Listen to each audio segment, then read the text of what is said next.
కాకినాడలో ఈవీఎంల దగ్గర గార్డ్గా పనిచేస్తున్న ధనరాజు రైఫిల్తో కాల్చుకుని ఆత్మహత్యాయత్నం చేశాడు. 3 టౌన్ పిఎస్లో హెడ్ కానిస్టేబుల్గా పనిచేస్తున్నాడు ధనరాజు. డ్యూటీలో ఉండగానే కాల్చుకుని ఆత్మహత్యాయత్నం చేశాడు. ధనరాజును వెంటనే జీజీహెచ్కు తరలించారు. పరిస్థితి నిలకడగానే ఉందని వైద్యులు చెప్తున్నారు.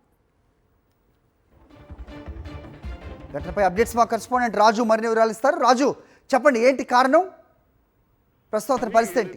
కాకినాడ మన ఈవీఎంను భద్రపరిచే గోడౌన్ వద్ద గార్డుగా విధులు నిర్వహిస్తున్నటువంటి ధనరాజు ఆత్మహత్యాయత్నం చేసుకున్నాడు. తన దగ్గర ఉన్నటువంటి 303 రీఫిల్తో కాల్చుకోవడం, అది మిస్ఫైర్ అవడంతో ప్రాణాలతో బయటపడిన పరిస్థితి అయితే ఉంది. ప్రస్తుతం అయితే అతను ఆరోగ్యం నిలకడగా ఉందని చెప్పి కాకినాడ జీజీహెచ్ వైద్యులు చెప్తున్న పరిస్థితి అయితే ఉంది.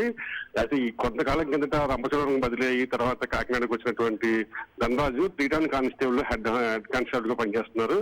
ఆయనకి ఇక్కడ ఏదైతే ఈవీఎం కలెక్టరేట్ పక్కన ఉన్నటువంటి ఈవీఎం భద్రపరిచే గోడౌన్ వద్ద విధులు నిర్వహిస్తున్న పరిస్థితి అయితే ఉంది. ఉదయం 8 గంటల సమయంలో అతను ఆత్మహత్యాయత్నానికి పాల్పడినట్లు మనకు తెలుస్తుంది. అయితే పోలీసులు మాత్రం దీన్ని ధృవీకరించట్లేదు. మిస్ఫైర్ అయిందని చెప్పి పోలీసు అధికారులు చెప్తున్న పరిస్థితి అయితే ఉంది.